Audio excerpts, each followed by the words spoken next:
Grok Talk. Jean Shaheen and her allies are making false claims about her record on veterans. The truth? Shaheen refused to meet with veterans pushing for reform. She wasn't on the committee that wrote the reform legislation and refused to co-sponsor important VA reforms in the VA Management Accountability Act until after the VA scandal broke. When our veterans needed her, Jean Shaheen was AWOL. Tell Jean Shaheen to stop distorting the truth and fix the VA. 3, 2, 1.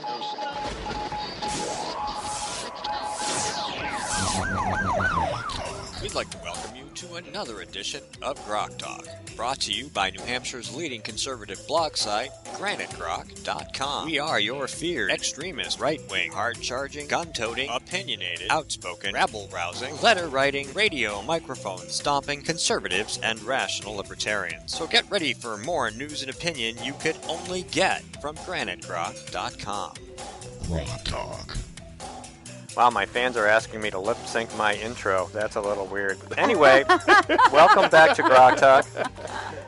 GraniteGrok.com. Bloggers, on the air, live streaming. I've been trying to tweet some things out during the show, which I didn't usually have time for, but we're working on it. We're always expanding our options and trying to reach out into new media and all kinds of things like that. Make sure you go to cnht.org and check out what they do. They're the kind sponsors of the space that we occupy, that we share with a lot of other organizations, but they pretty much leave all our crap on the table so that we can do our thing every week, and that's what we're here for. News, opinion, commentary, politics, and let's get right back to that because we have another House candidate in the building, in the room with us. Christine Ivinjack is joining us, and you're running for the New Hampshire House as a write-in candidate in where, correct? That is correct. Okay, good. Let me make sure I have you on the right microphone because we keep mixing them up, and it gets me all confused. So welcome to the program. Thank you. Running as a write-in. Why is a write-in? Because I was very passionate about what was going on, and in the primary, I lost by very few votes. How many? And I do not like Handful? to lose. Handful of votes? Well, no, it was a little more than that. It was more like 90-something. That's still not that many. I mean, this is where, right? Yep. Right. So how was turnout? Very low. Low. See, it that's was the just problem. disappointing. It's so hard to get people to turn out for primaries, you know. It and is. really, Yep. you know, we talk in Merrimack. We had a candidate who had been in the House for a couple of years, and she was really anti-right to work, and we had worked really hard. Even AFP New Hampshire had come in and done a mailer to try to get her out because we had a good replacement, good solid young conservative guy, and Kathleen Stroud was the candidate that was really pretty good on a lot of things, but really bad with unions, and she lost by 24 votes. Oh and my that's God. how close it was. And I mean, I went out and I talked to all the people I know in town that I could have some sway with. And I told them, I said, we got to get rid of her. You know, I mean, we can't send her back to Concord. I mean, if we have to, fine. But we have a choice. And that's Right. what it's all about, 24 votes. And I don't know that she challenged it or not, but it stood up. You know, we had the guy who won on a couple weeks ago. But that's it. You know, if you can get 50 or 100 people who might not normally go to a primary, you know, then you win. But it's hard to get them to do that. It's just the primary. couldn't They're get like, people. you know, like the primary's the most important one. I stressed that over and over every time somebody came to me and said, so how'd you do? I go, I don't know. I didn't see you out at the polls. Ivinjack. So How did I get that wrong? I wrote it down wrong. You got the V and the I mixed I got up. the That's V and all the right. I mixed up. that's all went to right. co- I'm used to it. That's why I didn't even bother to correct you. Ivinjack. Well, why don't you Oh, say it so we get it right? Yeah, really. Thank you. Sorry. So, Christine, who else is running in that race? Neil Kirk, Gary Hopper, Dan Donovan. That's the Republican side. Okay. Lisa Wilbur. And the reason that you're running, what are some what issue differences with those folks? I think just because I live and work in town, I do own a small business. I've had dealings locally, and so I started getting involved in looking at people's records, and I think nothing's ever really been challenged before. So a lot of these people get in over and over and over because nobody rocks the boat, and that's what I'm doing. I'm sure they love the fact And- that you're jumping in as a write-in. No, they don't. Not even a little bit. Yeah, you think? No, the word on the street is there's some nervous people out there, and they should be. Good. And I've had people say, I've never seen these people work. as hard. And I said, why were they not working all along? Yeah. You know, because I think they take it for granted. Do you have one special issue that you feel is really like a potent one for you that you want to run with? I think for small business, only because I deal with it every single day. And it's so hard to go to work every day, open your door, see all the overhead, do the unemployment, and every time we extend that. And that money comes from somewhere. So things like that makes it really hard for us to stay open and struggle with. And we work really, really hard, you know, and it's exhausting. I don't mind working for what I have, and I do. But when it becomes harder and harder, it's sad. It's sad what it's come to, honestly. Absolutely. So that's it. That's really my main objective, and of course healthcare and just all that. Well, it that all all has to plays do. It all plays into the small business. I don't and think it people get that, you know, about minimum wage issues. They don't get that it affects small business. We were talking to somebody last week, I think, or I had a conversation with somebody about this. I don't remember if it was on the air or not. And they were pointing out that, you know, the left wants to raise the minimum wage, which I've demonstrated on granitegrok.com that it's a complete waste of time in New Hampshire just because of the strata of what people get paid. But what it does is it favors big business, because a big business can absorb another $3 an hour wage across thousands of employees, whereas a small business owner who maybe has 10 or 15 employees can't necessarily absorb that cost. It eats their margin away so sharply that they have to make radical changes to the way they run their business. And that makes them less competitive. I would submit that even large businesses can't really handle that. You know, you multiply it by all the thousands of employees. Ultimately, it hurts the margin no matter who's involved. It's true, but they can make adjustments. Like International Paper, for example, is one of our customers at Glacier Computer. They have hundreds of thousands of employees all over the globe. If they just change how much tape they use on a box, they can make that money up in a week. Right. So, you know, I mean, you don't have that kind of... I worked at UPS for years. They used to tell us, when you're retaping boxes, use this much tape based on the box, the weight, the size, the carton, and all these other things. Saving a couple inches of tape a couple 100,000 times a day is a lot of money. And it just, you know, small business owners have no way to adjust their margins to compensate for that. You know, Stephen, what you're talking about is common sense, right? Again, common sense, but also the political ramifications of why this is just bad policy. Unfortunately, I don't believe the Republicans have been really good about communicating just why it's bad policy. And, you know, in the debates, this kept coming up. The leftists that are running, minimum, my opponent's not for minimum wage, you know, increases. And they give you the lies every time. You know, this is going to increase the middle class. Well, no, it's not, because if the middle class doesn't have a job, it ain't middle class anymore. Right, but you see, they don't say that. That's what I'm saying. Here's this perfect opportunity where you have these politicians that are going to fight on this. Don't worry.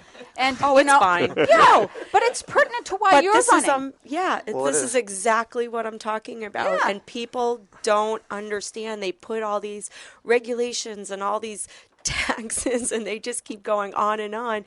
And when I first started business, I opened it. It was my husband and I, and we had one employee. We didn't have one customer. We said, we're going to do this or we're going to sink, and that was the end of it. And we built it up, and we went up to 5 employees. And then over time, and we've been in business 11 years, and over time we're back to 1 employee because... What is the business? We do, it's automotive repair. Okay. And used cars on the side. So majority of our business is automotive repair. So you grew your business. Yeah, we grew it, and with all the taxes, I think in end of 08, 09, it just went to crap. Yeah, actually, when we did the cash for clunkers, that was awful. Yeah. That was the worst program. That's another good program, right? Give it to you by the progressives. Well, don't feel bad. 2008, 2009, the company I worked for, we had grown to 32, 36 employees, and we went back down to a dozen. Sure. Yeah. Right. So I mean, there's just these pressures, the and regulation. Just wait until next year when Obamacare starts to come into play. And then again, well, it's already happening. My employer can't tell me yet how bad my premium and deductibles are going to be for next year. Right. But I'm going to find out in November. And again, after the election, right? Right. Yes, November 15th, we can log in. Yeah. So, I'm not on Obamacare. I mean, we have a decent private program, but when it changed last year, it became more expensive and had higher deductibles, which hurt this year. And I have every reason to expect that they're going to be under pressure, and it's going to increase the deductibles. That's the whole point, right? Yeah, Because exactly. then they get you off your private care. And so this that the all government gets us can- back to messaging. They're bad on the minimum wage message. We've talked about why it exists. They're bad on the healthcare message. Yeah. You've come to help. God, Hopefully. I hope, because I'm going to talk as loud as I can when I get in. Yeah. Well, for New Hampshire now, this issue is huge because New Hampshire's economy is dependent on the small business. We're not like one of these big states that has all kinds of, multinational, corporations that keep the state somewhat afloat. We're a niche economy here in New Hampshire, and we're becoming more nichier, unfortunately.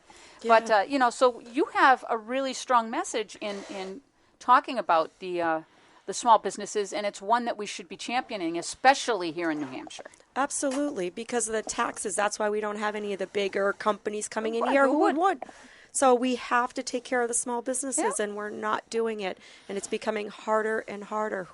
We don't even want to stay here and do our own business. We want Right. to sell everything and go someplace else because it's crazy. So the It's middle just- class comment that you talked about, Mike, which they were spewing with in these four debates, Right, 4 or 5 right. debates. The Democrats will tell you that they're for the middle class, but What is the middle class? well, I'll tell you what it is. It's the biggest threat to the Democrat Party that exists. Exactly. It's the hard-working, educated, self-improving people that do not want Christine. that do not want. Yeah, I've put the camera on Christine.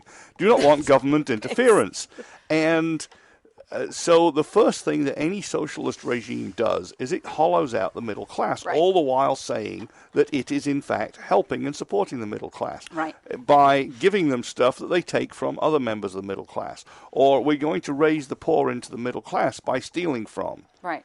You think they're stealing from the rich? No, they're stealing from the middle Right, class. right. You know, they're stealing from the entrepreneurs that have managed to make it up to maybe, if they're really lucky, a few $100,000 a year because they've built up a franchise of McDonald's or Dunkin' Donuts or something. You didn't build that. No, of course not. and because don't forget, Elizabeth Warren built the road to your business. Yeah, right. Isn't that amazing? Hiawatha. Because she originated Make that. sure you thank her at your event Friday.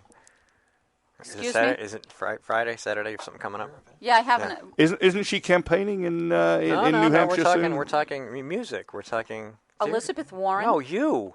Yes. Oh, yeah. Screw Elizabeth Boy, Warren. you're really off the tangent here. Which one are we talking about? No, the road that goes Thank you. to your Opera. opera. Thank you so much. I finally caught up with him. I'm sorry. My squirrel was running a little All slow right, today. We're gonna take a break while everybody catches up. Hang and on we'll a be minute. Right back. What? The squirrel was running a little slow today. All right, Sorry. Save the squirrel. I missed the squirrel. All right, we're gonna make fun of Jean Shaheen for a few seconds. We'll be Good. right back. New Hampshire is famous for scenic drives, but they're tough to enjoy when you're on your way to the doctor.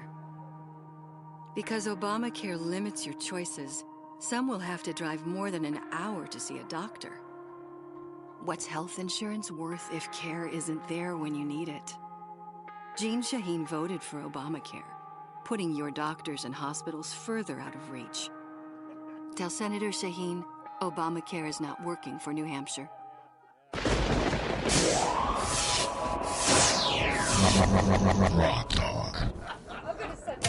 Good one. I like that. All right, go ahead. Tell him. All tell right, him. so here we go. We're laughing because the squirrel went on a tangent here. And for those of you that don't know, I run a small nonprofit opera company called Piccolo Opera. And on Friday, we have our premier event. It's a Halloween opera ball. And I would like to extend an invitation. Since I believe that Senator Warren will be in New Hampshire, pushing for her candidates, her side of the progressive spectrum. I think she should come to our Halloween opera ball. She could dress as Hiawatha. Somebody said that they can even give her a canoe. Now we have a costume opera ball, a costume prize of $100, and I bet you she could win that prize if she came as Hiawatha. I love it. I bet you she could. That's as funny as heck. Oh, look at that. Come on out. The laugh was there. All right, so we were talking about roads that we didn't build. Yes. You know what? The government built them with our money. Yes. That's okay. We Yeah. don't want to go there. It'll upset the progressives. It's that federal money tree again. Remember, That's that the federal belongs money to, tree. just falls from the sky and grows on this tree, and it's all their money, and it doesn't cost you anything. That's right. because Liz it's Warren has free. one in her backyard. Oh my God! Don't